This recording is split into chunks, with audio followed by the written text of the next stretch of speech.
বহু অলির জন্ম ইরান থেকে এসেছে। আল্লামা শেখ সাদির জন্ম ইরানে হয়েছে, হযরত আবুল হাসান খেরখানির জন্ম ইরানে হয়েছে, বাইজিদ বোস্তামির জন্ম ইরানে হয়েছে, বিশর হাফির জন্ম ইরানে হয়েছে, হুজুর গাউসে পাক মহিউদ্দিন আব্দুল কাদের জিলানীর জন্ম ইরানে হয়েছে। একসাথে বলবেন না মারহাবা? হযরত সালমান ফারসি রাদিয়াল্লাহু আনহুর জন্ম ইরানে হয়েছে। ইরানে বহু গুণী গুণী জ্ঞানী গুণীদের জন্ম হয়েছে, বহু ওলিদের জন্ম ইরানে হয়েছে। সমরকান্দ হয়েছে, উজবেকিস্তান হয়েছে, তাজিকিস্তান হয়েছে, রাশিয়া হয়েছে, তুর্কমেনিস্তান হয়েছে, আফগানিস্তান হয়েছে, আজারবাইজানে হয়েছে। এই বেল্টে পৃথিবীর বহু ওলি, বহু আলেমের জন্ম হয়েছে। ইমাম বুখারী, ইমাম মুসলিম, ইমাম আবু দাউদ সিজিস্তানি, ইমাম তিরমিজির মতো বিশ্ববিখ্যাত ইমামরা এই সমস্ত অঞ্চলগুলিতে তারা জন্ম নিয়েছেন। হযরত ইমাম মাতুরিদি, ইমাম আশআরি, পৃথিবীর বড় বড় ইমাম, ইমাম ইস্পাহানি, ইমাম সমরকন্দি, ইমাম আবু লাইস সমরকন্দির মতো বিশ্ববিখ্যাত ফকিহদের জন্ম এখানে হয়েছে। তুর্কিস্তান এই বেল্টের ভিতরে হয়েছে। হযরত আব্দুল্লাহ ইবনে মুবারক, হযরত মুবারক রাহমাতুল্লাহ আলাইহির মতো বড় বড় ফকিহদের জন্ম এই বেল্টের ভিতরে হয়েছে। হযরত বাহাউদ্দিন নকশবন্দ বুখারী, হযরত খাজা বাকিবিল্লাহ, আলী ফাহমুদি তুসি, বড় বড় বুজুর্গদের জন্ম এই স্থানে হয়েছে। আবুল হাসান খেরখানি, এদের জন্ম এই সমস্ত বেল্টে হয়েছে। আর ইসলাম এই সমস্ত বেল্ট থেকে ছড়িয়ে ছড়িয়ে ভারতে, বাংলাদেশে, মায়ানমারে, নেপালে, এরপরে শ্রীলঙ্কাতে, এরপরে আপনার মালদ্বীপে, এরপরে ইন্দোনেশিয়াতে, মালয়েশিয়াতে, ব্রুনাইতে, আপনার ফিলিপাইন্সে, সারা পৃথিবীতে ইসলাম ছড়িয়েছে। ইউরোপে, এশিয়াতে, সারা দুনিয়াতে ছড়িয়েছে। একসাথে বলবেন আল্লাহু আকবার। শুনে যান, আমরা আমাদের গৌরবময় ইতিহাসকে ভুলে গেছি। আমরা আমাদের গৌরবময় ইতিহাস ভুলে গেছি। আউলিয়া কেরামদের ইতিহাস আমাদের মনেই নেই, চর্চা নাই, চর্চা ভুলে গেছি আমরা। শ্যামসুন্দরপুরবাসী, ফরিদপুরবাসী খুব মনোযোগ দিয়ে কথা শুনবেন। যে আলোচনার দিকে গিয়েছিলাম আমি সেইখানে যাই। হযরত বাইজিদ বোস্তামি রাহমাতুল্লাহ আলাইহি, আল্লামা বদরুদ্দিন সেরহিন্দি রাহমাতুল্লাহ আলাইহি 400 বছর আগে হাজারাতুল কুদসের মধ্যে তিনি ঘটনাখানা লিপিবদ্ধ করেছেন। বাইজিদ বোস্তামি রাহমাতুল্লাহ আলাইহি তিনি যাচ্ছিলেন রাস্তা দিয়ে, এমন সময় একটা কুকুর আসতেছিল। কুকুরের শরীরে ঘা। আপনারা জানেন কুকুরের শরীরে যদি ঘা হয় তাহলে এই কুকুরের শরীরে ঘা হওয়ার কারণে কুকুরের শরীর থেকে গন্ধ আসে। কুকুর আসতেছিল, ঠিক এমন সময় বাইজিদ বোস্তামি রাহমাতুল্লাহর গায়ের উপরে আবা ছিল, কুর্তা। দেখবেন খতিব সাহেবরা জুব্বার উপরে একটা আবা পরে, এখনো সৌদিরা আরাবিয়ানরা আবা পরে। আরাবিয়ানরা কোথাও গেলে আবা গায়ে দেয়, কারণ এটা আবাটা তাদের জাতীয় পোশাক। সৌদিরা তাদের জাতীয় পোশাক ছাড়ে না। আর আমাদের ছেলেরা আমাদের লুঙ্গি ছেড়ে দিয়ে হাফ প্যান্ট ধরছে। এই কথা কন না, জোরে বলেন। ওরা ওদের ঐতিহ্য ইতিহাস ভুলে যাইতেছে। শোনেন, আমি মালদ্বীপে কয়েকদিন আগে মাহফিল করে এসেছি। আল্লাহর কসম করে বলি, মালদ্বীপের 90% মানুষের চুল বড় বড়, কারো চুল আছে বেডি মানুষের মতো। তাই বললাম কি ইজলে না বেডা না বেডি কোনটা? না হুজুর, এরা হচ্ছে তাদের ঐতিহ্য। তারা আগে মাছ ধরতো। তারা ভারত মহাসাগরের ভিতরে একটা দ্বীপ দেশ, তাদের প্রধান খাদ্য হলো মাছ। তারা মাছ খেয়ে বেঁচে থাকতো, তাদের ভাত ছিল না। মাছ মারতো, মাছ খাইতো, মাছ বিক্রি করতো, এটাই ছিল তাদের সম্পদ। এখনো তারা মাছ মারে, মাছ বিক্রি করে, মাছ খায়। তারা সব খাবারের ভিতরে মাছ রাখবে, পারলে জুসের ভিতরে মাছ ঢুকে দেয়। হ্যাঁ, মাছ এত পরিমাণে ওরা খাবে, মাছ ছাড়া ওরা খাবেই না। আমরা খালি আমরা বলে মা বাঙালি বলে মাছে ভাতে দেই না। মালদ্বীপের হলো মাছে, অরিজিনাল মাছে। এরা নাম দিছি মাইছে। ওরা মাছ খায় আর মাছ মারতো, সবাই মাছ মারতো জেলে। ওরা বড় বড় চুল রাখতো। ওরা এখনো সেই চুল ঐতিহ্য ধরে রাখছে। আর আমার বাঙালি গোলাপান কয়দিন পয়সা করে হইলে বিড়ি একটা সিগারেট বামাদের টাইনে, বামাদের আপনার চা খাইয়া হাফ প্যান্ট পরে রাস্তা দিয়ে আটতেছে ঢ্যাং ঢ্যাং ঢ্যাং ঢ্যাং করে। ও তার ঐতিহ্য বলে গেছে, লুঙ্গির কথা মনে নাই। আমাদের ঐতিহ্য ভুললে হবে না। প্রত্যেক জাতি তার ঐতিহ্য ধরে রাখে। আরবিয়ানরা অনেক ধনী হয়েছে, দেখেন ওদের যুবকরা জুব্বা গায়ে দেয়, ওরা প্যান্ট শার্ট পরে না। পৃথিবীর যেইখানে যায় ওরা জুব্বা গায়ে দিবে, বলে জুব্বা ওদের জাতীয় পোশাক, ওদের ঐতিহ্য। জুব্বার উপর আবা গায়ে দেয়, আবা ওদের জাতীয় পোশাক, ঐতিহ্য ওদের, ওটা ওরা গায়ে থাকবে, কিছু থাক আর না থাক জুব্বা গায়ে দিবে। জুব্বার নিচে যদি প্যান্ট নাও থাকে, খালি থাকে, তাও জুব্বা গায়ে দিবে,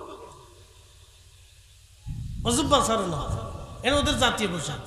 আফগানিস্তানে দেখবেন ওরা মাথায় পাগড়ি বাঁধে আর ওরা পাঞ্জাবি গায়ে দেয়, এটা ওদের জাতীয় পোশাক, ওরা কখনো ছাড়ে না। এরা জুব্বা পরে না, আফগানিরা আবার জুব্বা পরে না, আবার পাগড়ি, বিরাট বড় বড় পাগড়ি, আমার মাথায় যে পাগড়ি দেখে নিয়েছে একটু বড় বড় পাগড়ি ওদের মাথায়। এক এক দেশের এক এক রকম সিস্টেম আছে, সবার ঐতিহ্য আছে। মালয়েশিয়া যাবেন, মালয়েশিয়াদের জাতীয় পোশাক হচ্ছে লুঙ্গি আর শার্ট, লুঙ্গি আর শার্ট ওদের জাতীয় পোশাক। ওরা প্রেসিডেন্ট পর্যন্ত লুঙ্গি পরবে, ওদের জাতীয় অনুষ্ঠানগুলিতে ওরা লুঙ্গি পরে, ওই সিস্টেমের লুঙ্গি ওরা পরে, জাতীয় পোশাক ওদের। ওরা পোশাক ঠিক রাখে, হজে গেছে তারপরে দেখে লুঙ্গি পরে তাওয়াফ করতেছে, ওরা সহসা জুব্বা গায়ে দেয় না, ওরা ওদের জাতীয় পোশাক পরতেছে, অসুবিধা নেই, পুরো। প্রিয় উপস্থিতি, হাজরাতে বাইজিদ বুস্তামি রাহমাতুল্লাহ আলাইহি তিনি দেখতেছেন কুকুর আসতেছে, ওনার আবার জুব্বা উনি টেনে ধরলেন কুকুরের গায়ে যাতে না লাগে। কুকুরের জবান খুলে গেল, কুকুরের জবান খুলে যাওয়ার পরে কুকুর ডাক দে বলে, হে বাইজিদ, বাইজিদ রে তুমি কেন কাপড় সরাইলা? বাইজিদ বুস্তামি ডাক দিল, কুকুর রে কাপড় এই জন্য সরাইলাম, তোমার গায়ে কাপড় লাগলে আমার কাপড় নাপাক হয়ে যাবে, কারণ তুমি নাপাক। কুকুর ডাক দিয়ে বলে, বাইজিদ আমি তো নিজে নিজে নাপাক হই নাই, আমার রব আমার মালিক আমাকে নাপাক বানিয়েছেন, আমার ভিতরেও নাপাক বাহিরেও নাপাক। রে বাইজিদ তুমি শুনে রাখো, বাইজিদ তুমি আমার গায়ের সাথে তোমার জুব্বা খানা লাগলে, তুমি পানি দিয়ে ধৌত করলে জুব্বা পাক হয়ে যাবে, কিন্তু বাইজিদ তোমার অন্তরের ভিতরে যে অহংকার আর অহমিকা আছে, বাইজিদ রে এই অহংকার তুমি কোন সাগরের পানি দিয়ে ধৌত করবা? একবার জোরে বলা যাবে কি মারহাবা? আল্লাহ বানাইলেন কত জাতি,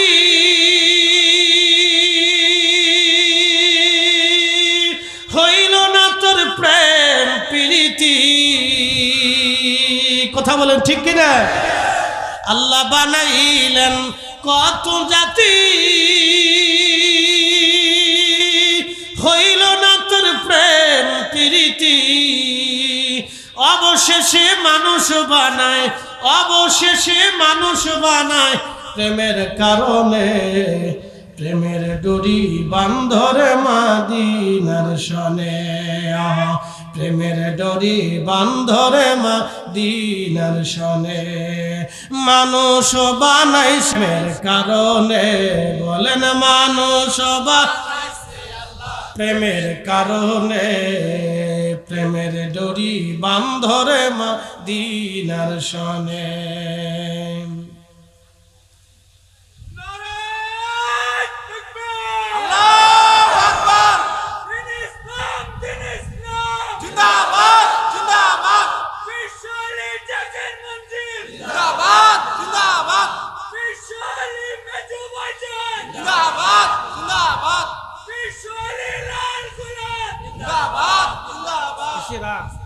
কি যে কষ্ট নিজে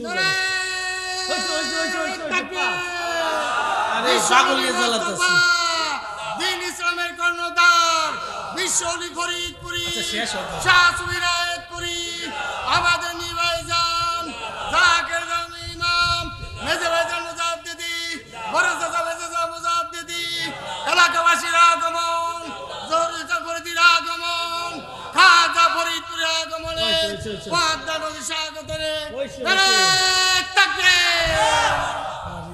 সব জায়গায় পাগল আছে, পাগল দিয়ে জ্বালাতেছে।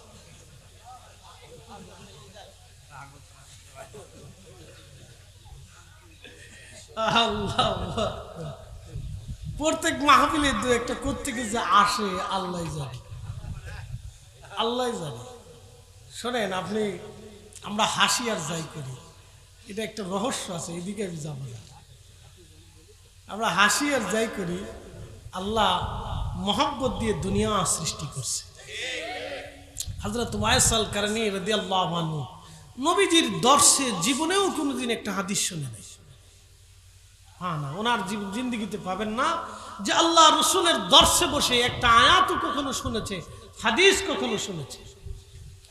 সুদূর মদিনা থেকে ইয়ামান, কত দূর রাস্তা, রসুল করিম মদিনায় বসে বসে হযরতে ওয়াইস আল কারনীর ফজিলত বর্ণনা করে দিয়ে বলে গেলেন, আলী ওমর যদি কোনদিন সহিহ মুসলিম হাদিস কিতাবু ফাযাইলু আসহাবিন নবী বাবু ফাদাইলু ওয়াইস আল কারনী রাদিয়াল্লাহু তাআলা আনহু, ইমাম মুসলিম লেখছে।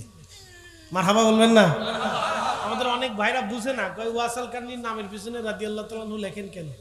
আগে মিয়া বিয়াক্কেল, যার প্রশংসা আল্লাহ নবী করেছে, তা আমি তার পিছনে রাদিয়াল্লাহু তাআলা আমি লিখবো না তো শয়তান লিখবে নাকি? তা আমাকেই তো বলতে হবে, আল্লাহর নবী নিজে প্রশংসা করছে তার। এই জন্য ইমাম মুসলিম লেখছে বাবু ফাদাইলু ওয়াইস আল কারনী রাদিয়াল্লাহু তাআলা আনহু, ওনার নামের পিছনে রাদিয়াল্লাহু আনহু সহ লেখছে। ইমাম মুসলিম ইমাম বুখারীর ছাত্র। আল্লাহর নবী বলছে, ওমর রে যদি কোনোদিন তারে পাও তো তার কাছ থেকে তোমার মাগফিরাতের দোয়া চেয়ে নিও। আরো বইল, আমার ওয়াইস যেন আমার গুনাহগার উম্মতের জন্য দোয়া করে, কারণ আমার ওয়াইস দোয়া করতে দেরি হবে, আল্লাহর আসমান থেকে কবুল হতে দেরি হবে না। একসাথে বলবেন না মারহাবা? এখন আপনারা প্রশ্ন করতে পারেন, বাইরে তো ওয়াইস তার নিজে না খেয়ে থাকলো, খাবারের জন্য জীবনে দোয়া করলো না কেন? আচ্ছা আপনাদেরকে বলি, জবাব দিবেন তো, আমার নবীজির দোয়া কি ফেরত আসতো? একসাথে বলেন আসতো? তো নবীজি কেন ইন্তেকালের আগে, নবীজির চাচা আবু তালিবের ইন্তেকালের আগে আল্লাহকে কেন বললো না, আল্লাহ তুমি আমার চাচারে ঈমান দিতেই হোক, না হলে আমি হাত নামাবো, দিতেই হবে, নিলে হাত নামাবো না। কিছু কিছু বিষয় আছে ওলিদের দোয়া কবুল হয়, কিন্তু সব দোয়া তারা আল্লাহর কাছে করে না, সবটা আল্লাহর কাছে চায় না। আল্লাহর নবীজির হাতের ইশারা দিলে আকাশ থেকে বৃষ্টি আসতো, বলেন 1 মাস পর্যন্ত তার ঘরের চুলায় আগুন জ্বলতো না। এখন আপনি বলেন তো, আমি যদি আমার পীরের কারামত বলি, তাহলে অনেকেই অনলাইনে অফলাইনে বলবে যে দেখো দালালি শুরু করছে, ফরিদি সাহেবকে ভালো মনে করতাম, এই লোকটার ওয়াজ নসিহত শুনি, সেও দালালি করে, 100 চাল দিয়ে 600 চাল দিয়ে বলে 600 মানুষকে খাওয়াইছে। এই যদি হয় তাহলে বাংলাদেশে উনি থাকলে আমাদের তার চাল ডালের দরকার ছিল না, আমরা ওই 600 চাল দিয়ে সারা বাংলাদেশ খাওয়াইতাম। অনেকে এই সমস্ত যুক্তি দেয়, কথাবার্তা বলে। ভাই আমি আপনাদেরকে বলি, যদি কখনো খন্দকে যান, যদি মদিনায় যাওয়ার সুযোগ হয়, খন্দকে যান, তাহলে খন্দকের পাহাড়ের উপরে 3টা মসজিদ পাবেন, পাহাড় থেকে নামতে নামতে। একটা মসজিদ আল্লাহর নবী, ওইখানে নবীজি নামাজ পড়েছিলেন, সেই মেহরাব এখনো আছে, হাজিরা ওখানে নামাজ পড়ে। ওখান থেকে নামার পরে সালমান ফার্সির মসজিদ, তারপরে আসার পরে হযরত আলীর মসজিদ, তারপরে আরেকটু সামনে আগাইলে হযরত জাবের রাদিয়াল্লাহু আনহু বাড়ি। জাবের রাদিয়াল্লাহু আনহু বাড়ির পিছনে একটা পাহাড় আছে, জাবল আবু সিলা, এখানে ছোট্ট একটা গুহা আছে। এই গুহাতে আল্লাহর নবী 3 দিন একাধারে 3 রাত সিজদার মধ্যে কেঁদেছিলেন, শুধু ইয়া রব হাবলি উম্মতি, পানি নাই, খাবার নাই, ঘুম নাই, কিচ্ছু নাই, নামাজের টাইম ব্যতীত সবসময় নবী সিজদার ভিতরে থেকে বললেন ইয়া রব হাবলি উম্মতি, ইয়া রব হাবলি উম্মতি। একসাথে বলা যাবে না আল্লাহু আকবার? কে কাঁদলেন জোরে বলেন? তো নবীজি ক্ষুধার্ত, খাবারের জন্য কাঁদলেন না, আমাদের জন্য কাঁদলেন কেন?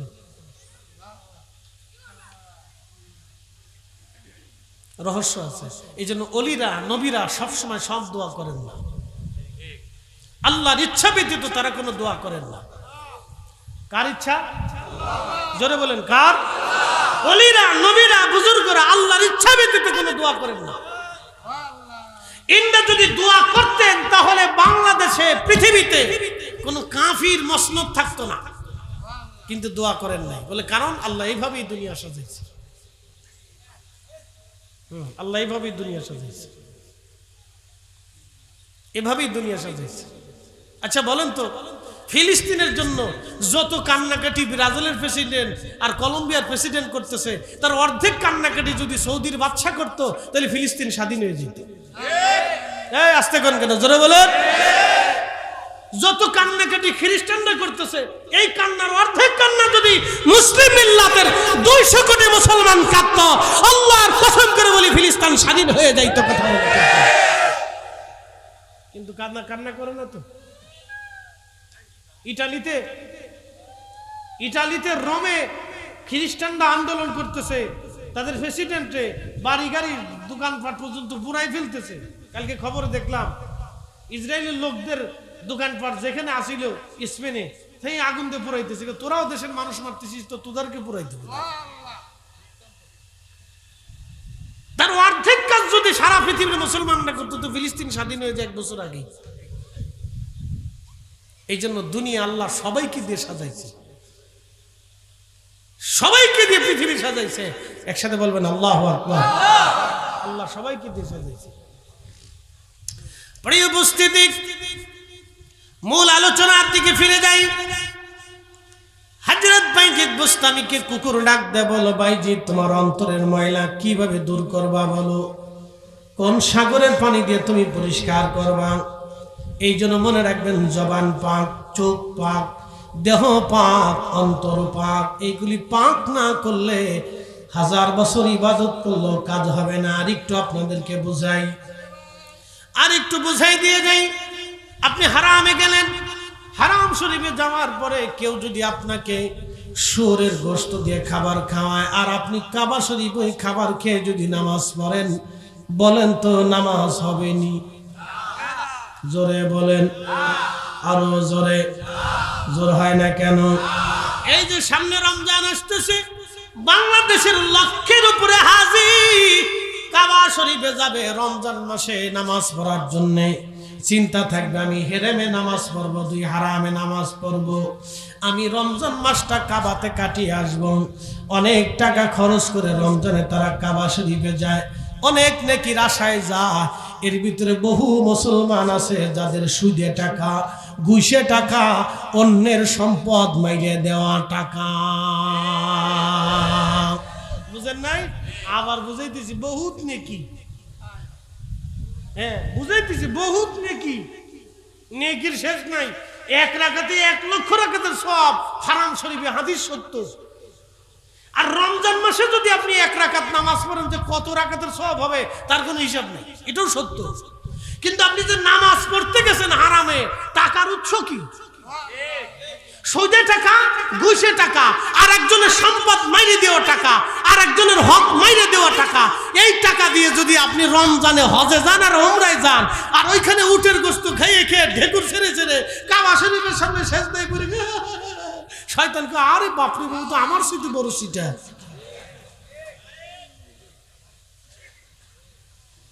আমরা আসল ওয়াজে নাই, আসলটাই নেই না, আমরা আসলটাই নেই। মালদ্বীপে যায় দেখলাম, শোনেন, মালদ্বীপে যায় দেখলাম 100% মুসলমানের 99% মুসলমানের মাথায় টুপি নাই। হ্যাঁ, নাই। 100% মুসলমানের ভিতরে 99% মুসলমানের মাথায় টুপি নাই। কিন্তু শুনে যান, ওরা খাবারে বিষ দেয় না। আর বাংলাদেশে কলার ভিতরে বিষ, মাথায় টুপি দিয়ে বিষ মিশিয়ে দিছে, দুধে ভেজাল, বাপরে বাপ, জুব্বা গায়ে দিয়ে ভেজাল, মারতেছে কারে কয়, কি দেন, চাচা একটু পানি মিশিয়ে দিচ্ছি। মাঝে মধ্যে চিন্তা করি, ঢাকা যে পানি, দুধ খায় না, বুড়িগঙ্গার পানি খায়, আল্লাহ জানে। এটা বাংলাদেশ। মসজিদের মেহরাবের ভিতরে বসে, যায় নামাজে বসে দেশের মুসলমান মিথ্যে কথা কয়। আসতে কোন কেন, জোরে বলো। মসজিদের যায় নামাজে বসে দেশের মুসলমান মিথ্যে কথা কয়, মানে ধরে কয় আছেন, এই আসি একটু বাজারে আছে, বাজার মসজিদে বই দিচ্ছে। কি কথা, আমি মিথ্যে কথা বলতেছি? তাহলে আপনি বলেন তো কিসের মুসলমানি? তাতে এর চাইতে ওই যে সেই টুপি সারা মুসলমানই তো ভালো। কি কথা কর না কেন? আপনারা আরেকটু বুঝাই, রাস্তা দিয়ে যাচ্ছেন তো ওই যে স্ট্যান্ডার্ডের নাম কি, আমরা যেখান থেকে বাহির দিয়ে স্ট্যান্ডের ওখানে এক মহিলা বৃদ্ধ মহিলা কাঁদতেছে, বাবারে আমি আজকে না খেয়ে রয়েছি, আমার কিছু খাইতে দেয়। তা আমিও যাচ্ছি ওই রাস্তা দিয়ে, যাওয়ার সময় মহিলা এসে আমার বললো, বাবা আমি খুব ক্ষুধার্ত, আজকে সারাদিন না খেয়ে রয়েছে, বাবা আমার খাইতে দেন, আমি বৃদ্ধ মানুষ। তা আমি বললাম যে চাচি তুমি আর ভিক্ষা করার জায়গা পেলে না, ধরেন আর কি বললাম, বলে আমি চলে গেলাম। তা আরেকজন ওই রাস্তা দিয়ে আমার ওয়াশ শুনিয়ে যাইতেছে, যাওয়ার সময় এবেডের মাথায় টুপি টাবি নাই, প্যান্ট ট্যান্ট পরা। তো হেদের কাছে মুরব্বী বৃদ্ধ লোক ভিক্ষা চাই, বললো বাবা আমি খুব ক্ষুধার্ত, আমার কিছু খাইতে দেন। তো ওই লোকটার দয়া লাগলো, সেই লোকটা তার দোকানে নিয়ে কিছু বিস্কিট টিস্কিট দিয়ে, কলা রুটি দিয়ে, নাস্তা টাস্তা দিয়ে তারা খাওয়াইলো। বলেন আপনার কাছে শ্রেষ্ঠ কে, আমি না প্যান্টওয়ালা? একসাথে বলেন কে? আপনারা এখানে বসেই বলেন আমি শ্রেষ্ঠ না। আমার এলেম আমার শ্রেষ্ঠত্ব দেয় নাই, আমার টুপি আমার শ্রেষ্ঠত্ব দেয় নাই। কেন? আমার অন্তরের ভিতরে মানসিকতা নাই। কথা কন না ঠিক কিনা? আসল ধর্মে আছে, এই ধর্ম বাংলাদেশে খুব কমে গেছে, বিশেষ করে বাংলাদেশের গ্রামে নাই। নাম দিছি ভিলেজ পলিটিক্স, আমি নাম দিছি কুত্তা পলিটিক্স। মনে কিছু নিয়ে না, ভিলেজ পলিটিক্স হলো কে কারে মামলা দিবে, কে কারে হান দাবে, কে কারে বাস দিবে, কে কার ক্ষতি করবে, কার জমি মারবে, কার বউর তার মায়ের বিয়ে ঠেকাবে, কার ফুলার বিয়ে ঠেকাবে, কার গিবত করবে। আর আমাদের বাংলাদেশের এই আনছে কানছে চার দোকানে পানের দোকানে পাওয়া যায় মুফতি, প্রেসিডেন্ট, শাইখুল হাদিস, জিন্দাওয়ালি, মুর্দাওয়ালি, কুতুবুজ্জামান, আক্তাব, মুজাদ্দেদ, ওলি, হাফেজ, আলেম, মুহাদ্দিস, প্রিন্সিপাল, এরপরে আপনার সেনা প্রধান, বড় বড় ডাক্তার, ইঞ্জিনিয়ার, প্রকৌশলী, প্রেসিডেন্ট, প্রধানমন্ত্রী, রাষ্ট্রপতি, সব সার দোকান।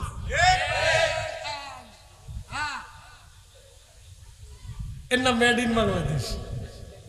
এরা যে কত টাইম পায় আমি বুঝি না।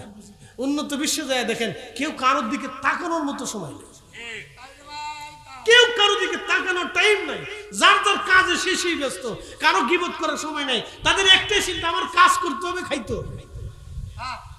আর বাংলাদেশের মানুষের চিন্তাতে কার বাস দেব, অথচ আমরা মুসলমান। হাজিরিন, আমি লম্বা ওয়াজ বাড়াবো না, যেহেতু আপনাদের আগামী কাল কাজ আছে। যদি আপনারা হুজুর কেবলাজানের তরিকা মোতাবেক মেনে চলতে পারেন, এই তরিকার কয়েকটা রিপুর কথা লেখা আছে, 10টা রিপুর কথা লেখা আছে। এই 10টা রিপু যদি আপনি পরিত্যাগ করে চলতে পারেন, তাহলে তরিকার স্বাদ আপনি পেয়ে যাবেন। কথা বলেন ঠিক কিনা? মানুষ হইয়া ভবেতে আসিয়া মানুষের করিলাম কি, আমি নবী না মানিলাম কি যে ভুল করিলাম, নবী না মানিলাম কি যে ভুল করিলাম, ভস্মে ঢালিলাম ঘি। মানুষ হইয়া ভবেতে আসিয়া মানুষের করিলাম কি।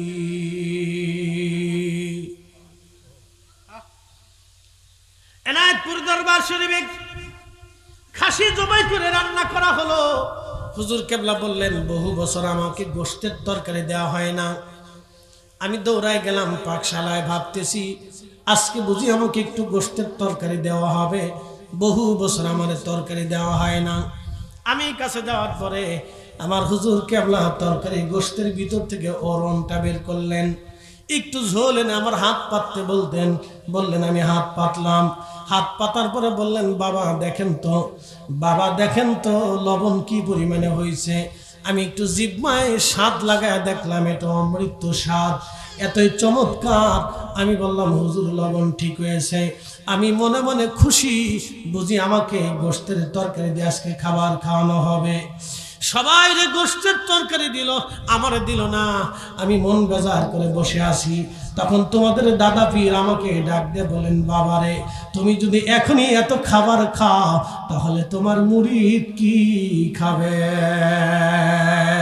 একসাথে বলবেন আল্লাহু আকবার।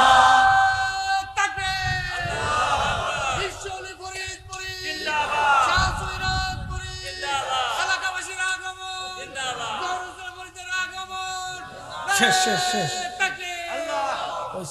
এ শুরু করলে শেষ করতো না। একবার সবক শেষ করি স্যার, তার একটা সবক আছে, এটা শেষ না পর্যন্ত সে ছাত্রদের যায়, সবক শেষ করবে। যা অসুবিধা নেই, চলুন একসাথে বলেন আল্লাহু আকবার, আর একটু জোরে বলেন আল্লাহু আকবার। তাহলে আমাদের প্রথম পরিচয় আমরা মানুষ, দ্বিতীয় পরিচয় আমরা মুসলমান। কথা বলেন ঠিক কিনা? সব মুসলমানকে একই তরিকার ভিতরে আসতে হবে। এই তরিকার নাম বিকালবিন সালিম। নিজের আত্মাকে যদি আমরা পরিশুদ্ধ করতে না পারি, আল্লাহর কসম করে বলি আমাদের জিন্দেগির কোনো ইবাদতে কাজ হবে না যদি আত্মা পরিষ্কার না হয়। কথা বলেন ঠিক কিনা? আমাদের দেশে বেশি অহংকার করে কারা? কিন্তু না, কুত্তার তো আছে। অহংকার কারা বেশি করে? মনে কিছু নিয়েন না, যারা রাজনীতি করে। হ্যাঁ, যারা রাজনীতিক বড় লিডার আছে, বাপরে বাপ, হে রাস্তা দিয়ে যাওয়ার সময় যদি কারো গুতা ধাক্কা টাক্কা লাগে, এই বেটা আমার চিনিস,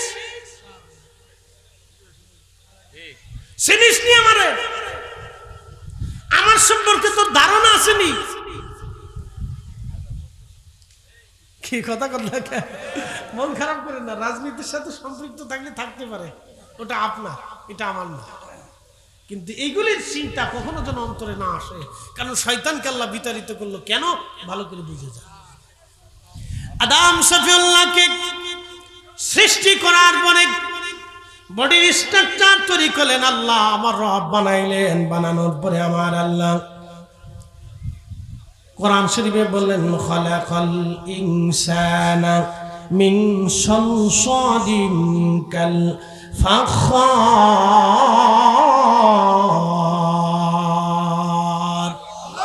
চার রঙের মশলা দিয়া, চার রঙের মশলা দিয়া যে কইরাছে তোর গঠন, চার রঙের মশলা দিয়া। আগুন পানি মাটি বাতাস একই যোগে করিয়া প্রকাশ। আগুন পানি মাটি বাতাস একই যোগে করিয়া প্রকাশ। দেখিলি না তুই কইরা তালাশ, ওরে দেখিলি না তুই কইরা তালাশ, কোন জায়গা সে মহাজন। চার রঙের মশলা দিয়া, চার রঙের মশলা দিয়া যে কইরাছে তোর গঠন, চার রঙের মশলা দিয়া।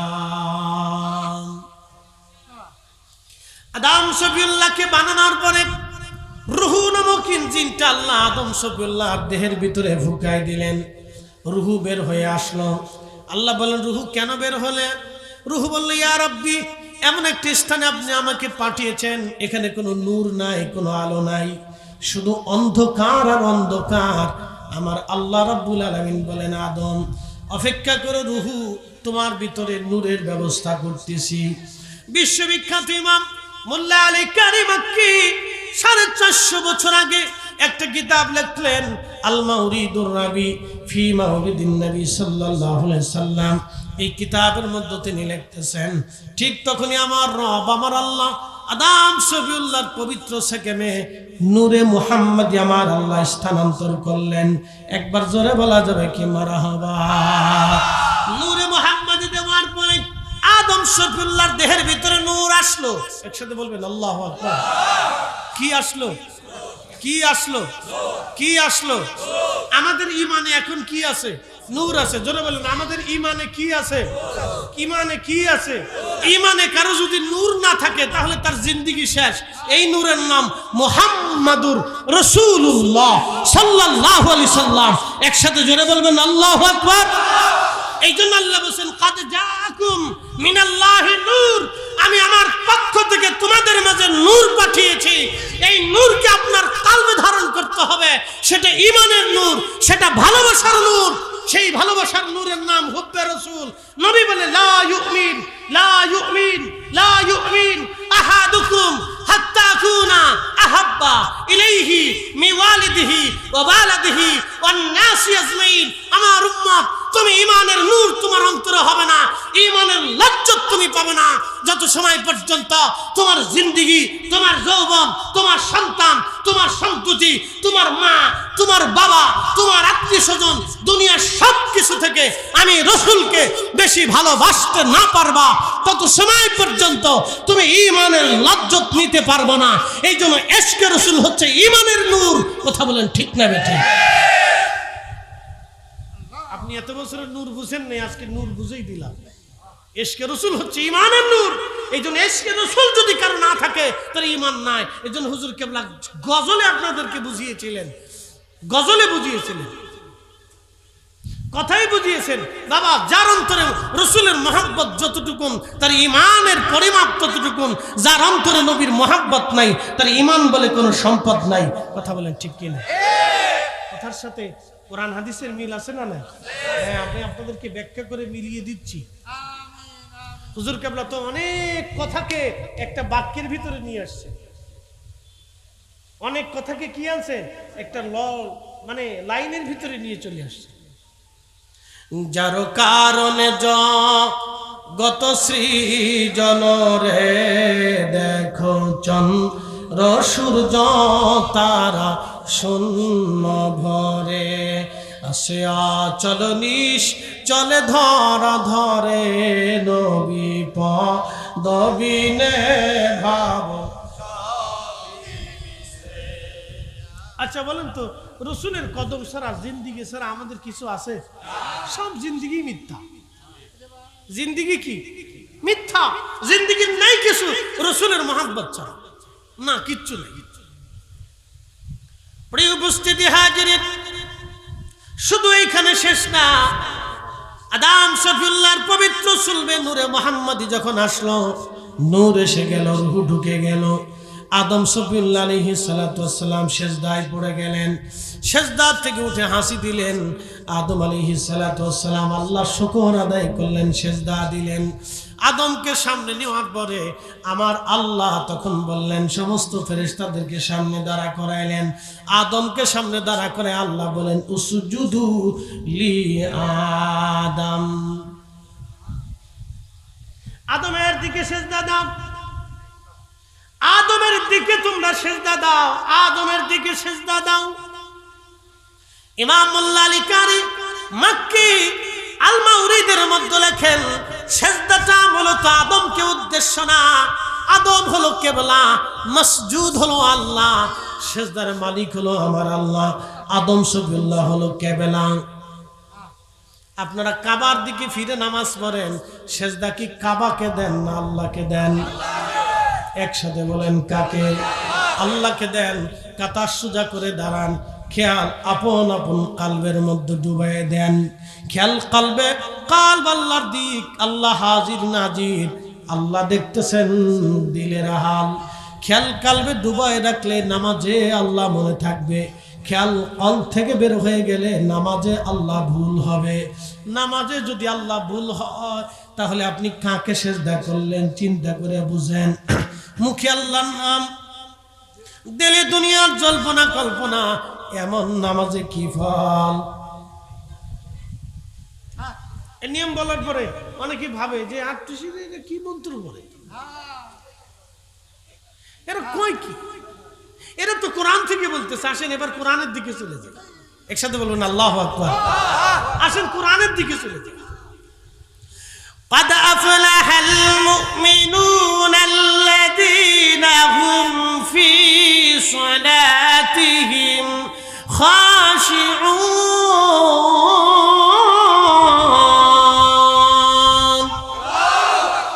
সূরা মুমিন, মুমিন কারা হবে? সূরা মুমিনের প্রথম থেকে আল্লাহ অনেকগুলি আয়াত নাজিল করে মুমিনের গুণাবলী বর্ণনা করছে। সূরা মুমিন আরেকদিন তাফসীর করব। সূরা মুমিন প্রথম থেকে আল্লাহ অনেকগুলি মুমিনের গুণাবলী কি হবে আল্লাহ কোরআনে বর্ণনা করছেন, যে মুমিন কারা হবে। তার প্রথম নম্বরে আল্লাহ বলছেন, قد أفلح المؤمنون الذين هم في صلاتهم خاشعون।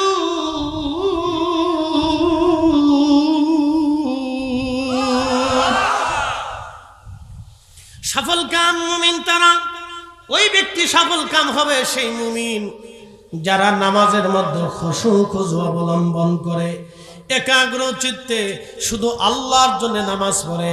আল্লাহ বলেন কুল ইন্না সালাতি, সালাত আমি আল্লাহর জন্য হবে। এখন আমাদের দেশের সালাত হয়ে গেল বিভিন্ন রকমের।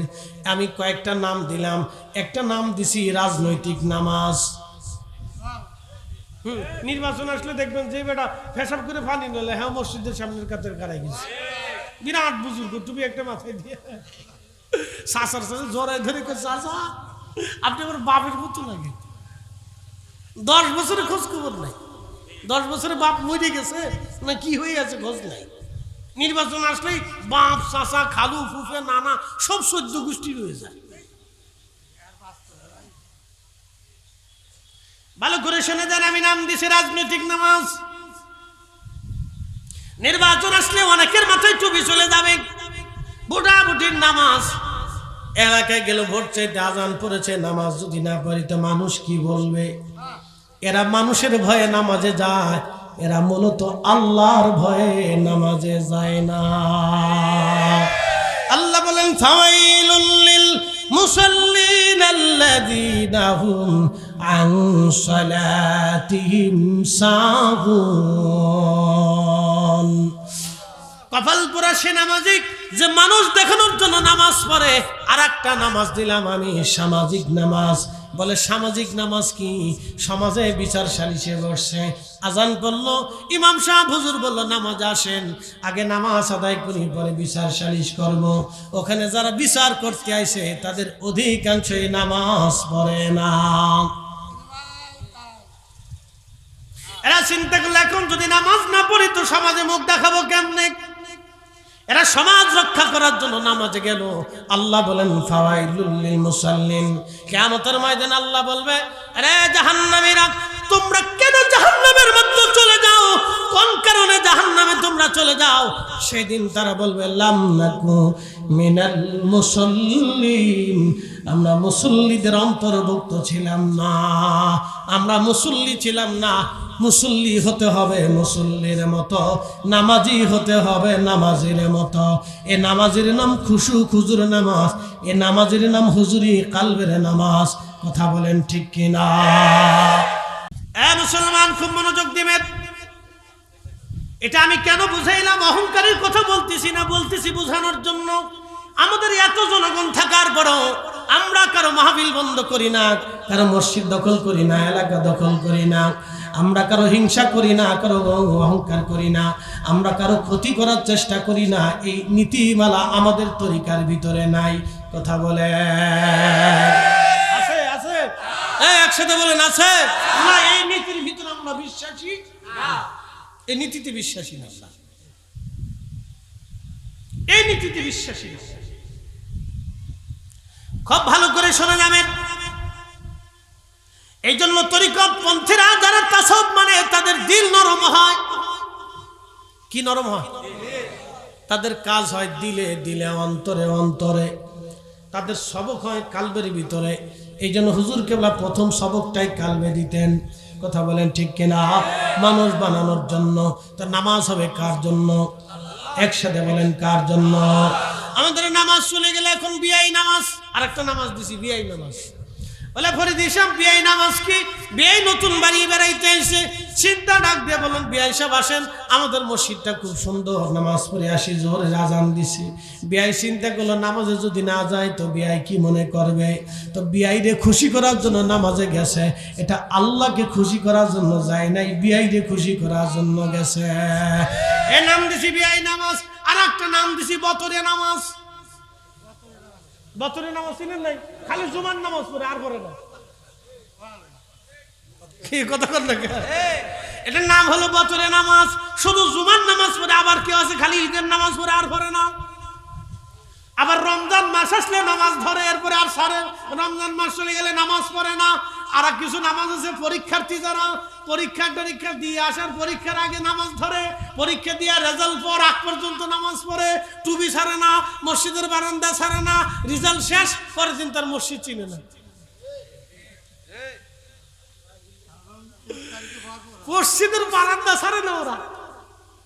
পরীক্ষা আসার 3 মাস আগে তো টুপি মাথায় দিছি, বিরাট বুজুর্গ সুফি সাধু,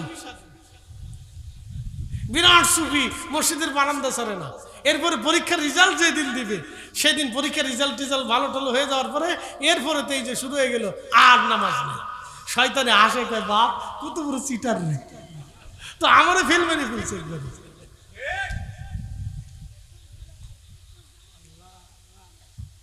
এই জন্য নামাজ হবে কার জন্য? একসাথে বলি কার জন্য? আমাদের জিন্দেগি হবে কার জন্য? আমাদের মৃত্যুটাও হবে কার জন্য? একসাথে বলবেন আল্লাহু আকবার। কখনো তোমাকে যদি ভুলি, হেদায়েতের আলো জেনে নিয় কাছে তুলি। কখনো তোমাকে যদি ভুলি, হেদায়েতের আলো জেনে নিয় কাছে তুলি। ঠাই দিও প্রিয়তম অগমহিয়ান, তুমি রহমান তুমি মেহেরবান। ঠিক কিনা?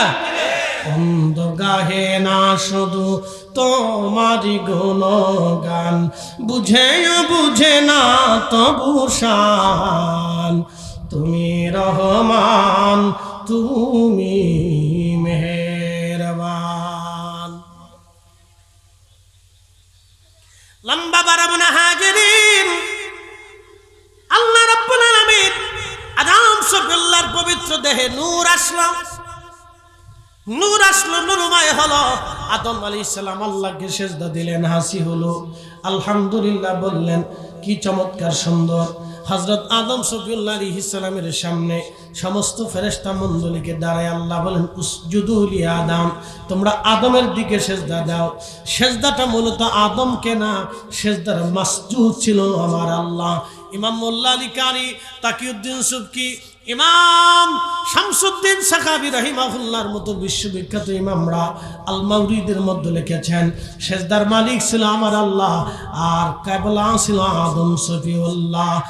আর আদম শফিউল্লাহর সেকেমে নূরে মুহাম্মাদি ছিল। এই নূরে মুহাম্মাদি ছিল তাজিমের বিষয়বস্তু, এটা গোপনীয় সম্মান। একবার জোরে বলা যাবে কি মারহাবা। এই জন্য তাজিমের রাসূল যদি কারো না থাকে তো জিন্দেগি বরবাদ। বিশ্বাস করেন না? না করলেও কবরে যে করতে হবে রে। বাটাম চালান যে সময় আসবে তখন 14 গোষ্ঠী ফিরাইতে পারবে না। একটা কথা মনে রাখবেন, ভালো করে বুঝাই দিয়ে যাই, আমার কবরে এই যে আপনাদের আমাদের এখন ডাক্তার মোহন বয়াতি সাহেব বহু বছর আগে ইন্তেকাল করছেন, আমার হুজুর কেবলার এক একনিষ্ঠ মুরিদ। কি কথা কন না, ঠিক আছে না? ডাক্তার মোহন বয়াতি হুজুর কেবলার কি ছিলেন? একনিষ্ঠ একজন মুরিদ। এরকম বহু একনিষ্ঠ হুজুরের মুরিদ দুনিয়ার থেকে চলে গেছে। বলেন, বহু একনিষ্ঠ মুরিদ দুনিয়ার থেকে চলে গেছে। প্রিয় ভাই, ভালো করে শোনেন তো, এই যে একনিষ্ঠ মুরিদ সন্তান যারা ঘুমিয়ে গেছেন, কবরে চলে গেছেন, এরা কবরে বহু বছর আগে কবরে ঘুমিয়ে গেছেন, তাদের কবরের পাশে যায় কয়জন? জলসা মাহফিল হলে কিছু কিছু যায়, আমরা কি সবসময় তাদের কথা মনে রাখি? কিন্তু না, হুজুর কেবলা একটা সিস্টেম আমাদেরকে শিখিয়ে দিয়ে গেছে। নফল নামাজ পড়ে যত পীর ভাই পীর বোন কবরে চলে গেছে তাদের কবরে আল্লাহর নেকি পাঠায় দাও। একসাথে বলবেন আল্লাহু আকবার। নফল, ফাতিহা, মাহফিল, জিকির, মিলাদ, দোয়া সব স্থানে চলে। চলে কি চলে না? একসাথে বলেন, চলে কি চলে না? তাহলে আমরা প্রত্যক্ষ অথবা পরোক্ষ আমরা দোয়া চালিয়ে যাচ্ছি। হাতি বাঁচলেও লাভ, মরলেও লাভ। হাতি বাঁচলেও লাভ, মরে গেলেও লাভ। অন্তত কিছু না থাকলেও আমার আওলাদ ফরজন হয়তো আমাকে ভুলে যাবে, কিন্তু আমার সিলসিলা আমাকে ভুলবে না। কথা ঠিক আছে কিনা? আমার সিলসিলা আমাকে, কথা বলেন, সিলসিলা আমাকে ভুলবে না। না, ভুলবে না। আমি অপরাধ করছি, আমি অন্যায় করছি, আমি কবরে চলে গেছি, অসুবিধা নেই। বাপ মাপ দেওয়া, ক্ষমা করা, না করার মালিক আল্লাহ। কিন্তু সিলসিলা আমাকে ভুলে নেই, আমার জন্য দোয়া সবসময় পাঠাচ্ছে। একসাথে বলবেন আল্লাহু আকবার। এই যে মাদ্রাসা ফরিদ ভাই করছেন, মা ফরিদ ভাই কবরে চলে যাবেন, কিন্তু মাদ্রাসা দুনিয়াতে থাকবে, ছেলেরা কোরআন পড়বে। ফরিদ ভাইয়ের সন্তানরা তাকে ভুলে যাবে, কিন্তু মাদ্রাসার কোরআন তাকে ভুলবে না। কথা ঠিক আছে কিনা? এই কোরআন থেকে ভুলবে না, বলে তেলাওয়াত হবে, অটোমেটিক তার কবরে চলে যেতে থাকবে। আল্লাহু আকবার। অনেকে মসজিদ নির্মাণ করছেন, মসজিদে টাকা দিয়েছেন, জমি দিয়েছেন, কবরে চলে গেছেন, কিন্তু মসজিদ দুনিয়াতে আছে। ছেলে সন্তান আত্মীয় স্বজন আপনাকে ভুলে গেছে, কিন্তু মসজিদ আপনাকে ভুলবে না। নেকি কবরে চলতে থাকবে, এটার নাম জারিয়া। জারিয়া, প্রবাহিত সওয়াব। আপনি কবরে থাকবেন, কিন্তু সওয়াব প্রবাহিত ভাবে চলতে থাকবে। তরিকা নিয়ে কবরে চলে গেছেন, আপনি চলে গেছেন কবরে, ঠিক আছে, সব মানুষ আপনাকে ভুলে গেছে, কিন্তু তরিকা আপনাকে ভুলে নাই। তাহলে আমরা লাভে আছি না লজে আছি? এখন কেউ যদি আমরা বলে যে তোমরা লজে আছো, তাহলে সে তার হিসাবে ভুল করছে। কি কথা ঠিক আছে কিনা? সে আমার ভাই, সমালোচনা করার অধিকার তার আছে, আমরা সমালোচনা করার অধিকার তারে দিয়ে দিচ্ছি, এই জন্য আমরা কারো সমালোচনা করি। আচ্ছা বলেন তো, ভুল ছাড়া দুনিয়াতে মানুষ আছে? একসাথে বলেন, আছে? সারা বছর অনেকে কইছে না যে আটটুসি হিন্দুর বাড়ি, হিন্দু কেন যায়, আটটুসি কেন হিন্দু যায়, কইছে না?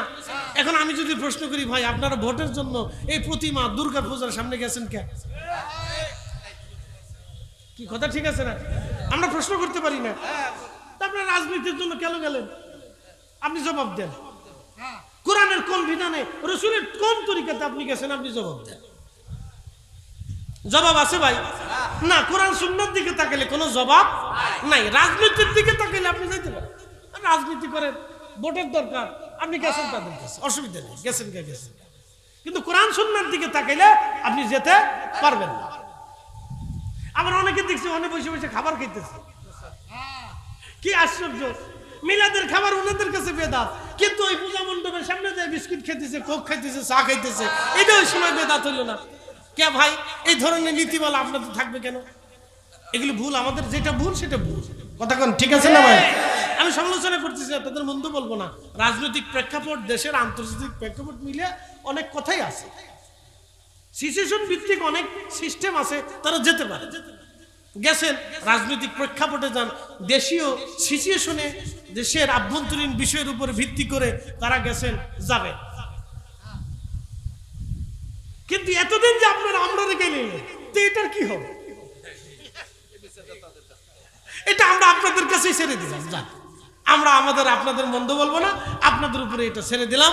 আল্লাহ আমাদের সকলকে কবুল করুক, জোরে বলে না আমি। পরে উপস্থিতি, যাই হোক, আমি এদিকে আর লম্বা বাড়াবো না, যেহেতু কালকে কাজ আছে আপনাদের। আমার ভাই অত্যন্ত চমৎকার ইন্তজাম আপনারা করছেন। বৃষ্টি, যাই হোক, বৃষ্টিও যার, আমরাও তার। পৃথিবীর বহু জমিন আছে যারা বৃষ্টির অপেক্ষায় থাকে, পৃথিবীর বহু মাটি আছে যারা বৃষ্টির অপেক্ষায় থাকে। এটা দৃশ্যে বলি আল্লাহুম্মা সাল্লি আলা সাইয়্যিদিনা মাওলানা ওয়া আলা আলি সাইয়্যিদিনা মাওলানা আল্লাহুম্মা সাল্লি আলা সাইয়্যিদিনা মাওলানা মুহাম্মদ ওয়া আলা আলি সাইয়্যিদিনা মাওলানা মুহাম্মদ। কষ্ট হচ্ছে আপনাদের? আর কথা বাড়াবো না, বেশি লম্বা কথা বাড়াবো না। আমি তরিকতের মূল ভিত আপনাদের সামনে উপস্থাপন করছি। এক নম্বর, আমরা হুজুর কেবলার দেওয়া শিক্ষা, বিকালবিন সলিম, আত্মার পরিশুদ্ধতা আমাদের দরকার। কথা বলে ঠিক কিনা? এক নম্বরে হালাল, একসাথে বলেন, এক নম্বরে কি? জোরে বলেন, এক নম্বরে কি? হালাল খাবার। জোরে বলেন, কি খাবার? শোনেন, আপনার একটা কথা বলি আজকে, হালাল খাবার আপনি খাবেন, আপনি যদি দিন শেষে একবারও আল্লাহকে ডাক দেন আল্লাহ বলে, তাও সেটা কবুল হবে। আর যদি আপনি হারাম খাবার খাইয়া হেরেমে যাইয়া কাবা শরীফ ধরেও যদি আপনি কান দেন আর নামাজ পড়েন, মাকামে ইব্রাহিমও যদি নামাজ পড়েন, তাও কিন্তু কাজ হবে না। বুঝাইতে পারছি? একবারে তরিকা কিন্তু অরিজিনালটা দেখাই দিছি, একবারে রাস্তা বাতলাই দিচ্ছি, শেষ। একসাথে কোন আল্লাহু আকবার। হিসাব সহজ, জোরে বলেন, হিসাব সহজ। জোরে বলেন, হিসাব একবারে সহজ হিসাব দিছে। হালাল খাবার, জোরে বলেন, কি খাবার? একসাথে বলেন, কি খাবার? আমাদের জাকির ভাইরা কি সুদের সাথে জড়িত আছেনি? আমার তো নজরে পড়ে না, আমার নজরে পড়ে না। দুই একজন ভুল টুল তো হতেই পারে, তা আমরা তাদেরকে মহব্বত করে ডেকে নিয়ে আসবো। কি অধ্যক্ষ সাহেব ঠিক আছে না? আমরা তাদেরকে ডেকে নিয়ে আসবো। আরে ওনার একটা চেয়ার দিবেন না, কষ্ট হচ্ছে, অনেক বয়স মানুষ, এবার বসে থাকতে কষ্ট হয়, একটা চেয়ার নিচে ওনাকে দেন, বসতে দেন।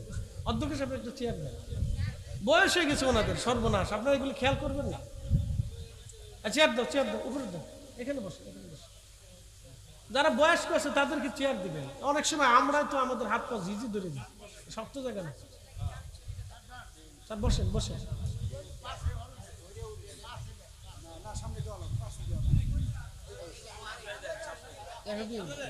এত বয়স দেখ, অসুবিধা নেই, এই বয়সে উনি মাহফিল আসছেই তো বেশি, ওনটা চলে গেলে মাহফিল কি আসবে? আমি তো চিন্তা করি, মাহফিল কাজা করে না তো। ওনরা চলে গেলে পরে আমাদের আগামী দিনে এসে বসে থাকবে কারা? হ্যাঁ ঠিক আছে, চেয়ারে বসলে একটু রিল্যাক্সে বসা যায়, বয়স হয়ে গেছে না এখন। আচ্ছা আলহামদুলিল্লাহ হয়ে গেছে ইনশাআল্লাহ। একসাথে বলেন আল্লাহু আকবার। তাহলে প্রথম নম্বরে কি? হালাল খাবার। একসাথে বলেন কি খাবার? জোরে বলেন কি খাবার? একবার অরিজিনালটা শিখিয়ে দিয়ে গেল, হালাল। যার হালাল নাই তার সারা জীবনের তাহাজ্জুদ থাকলেও কিছু নাই, মনে রাখেন। যার হালাল নাই সারা জীবনের তাহাজ্জুদ থাকলেও কিছুই নাই। যার হালাল নাই সারা জীবনের ফরজ রোজা ওয়াজিব সুন্নাত থাকলেও কিছু নেই, বলে তার হালাল নাই। কি নাই? হালাল নাই, অরিজিনাল কোন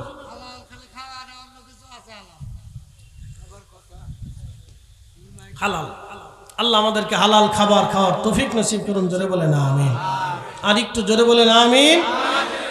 প্রিয় উপস্থিতি হাজিরিন, খুব ভালো করে শুনে নেন। আগের বুজুর্গ যারা, তারা হালালটাকে কিভাবে প্রশ্রয় দিতেন আমি আপনাদেরকে শোনাই।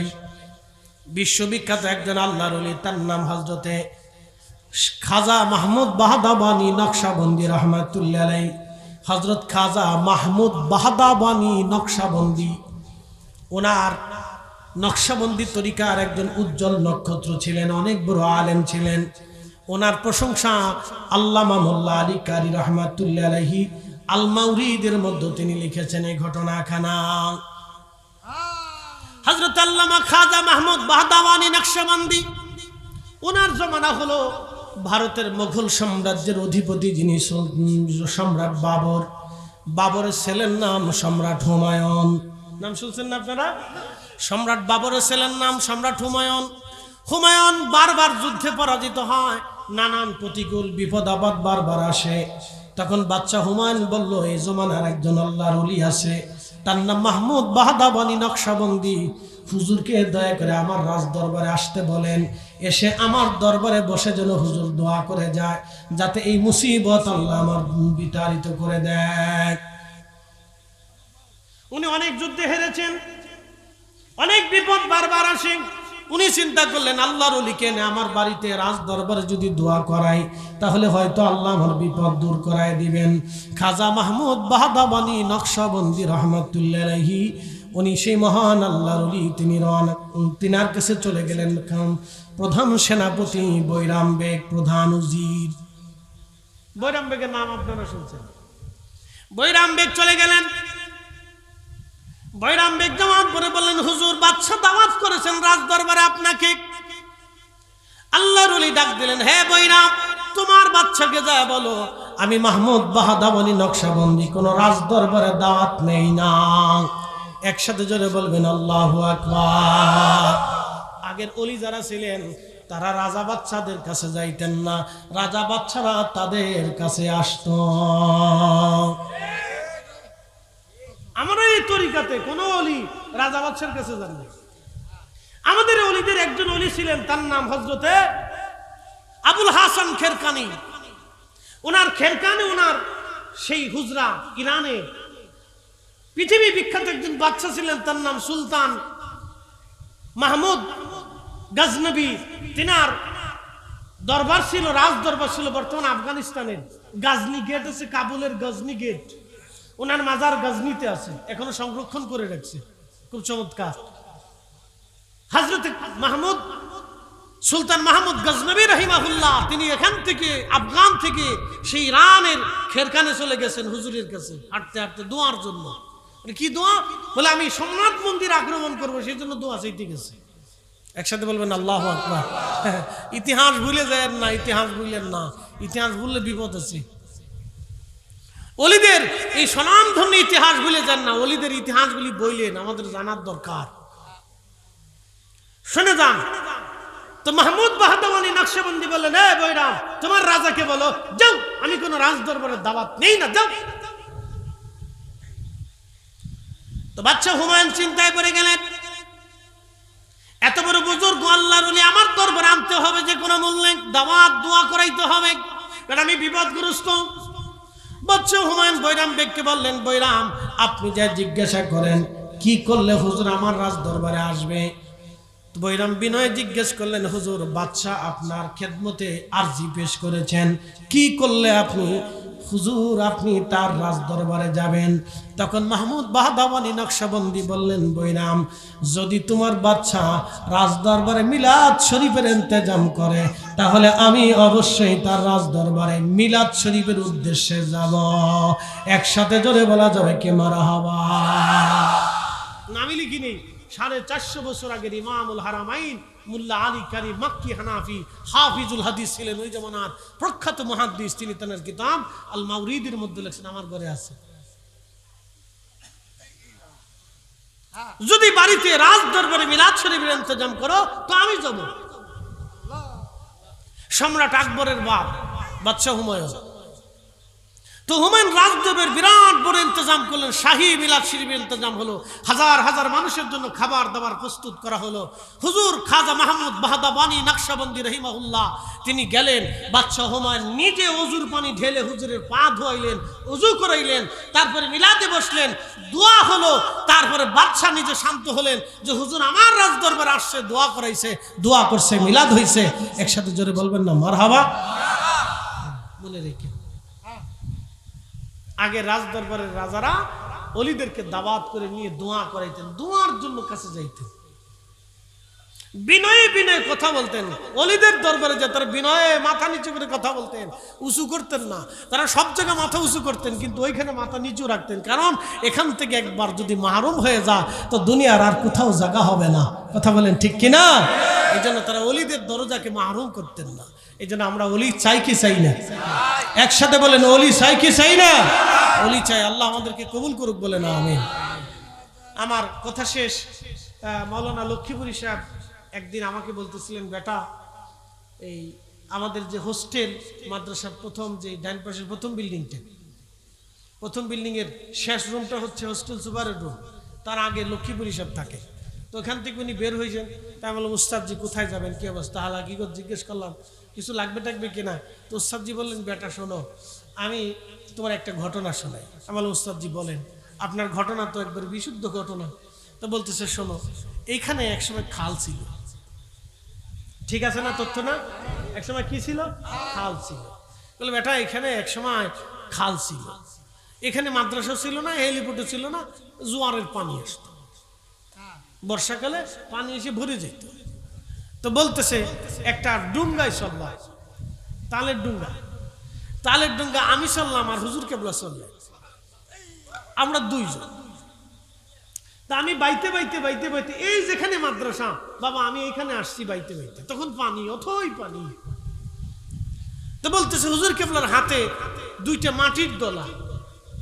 হুজুর কেবলা একটা মাটি হেলিপোর্টের দিকে নিক্ষেপ করলেন, নিক্ষেপ করে এখান থেকে বললেন, বাবা মাওলানা লক্ষ্মীপুরী সাহেব, এখানে একসময় একটা হেলিপোর্ট হবে, দেশের প্রেসিডেন্ট নামবে।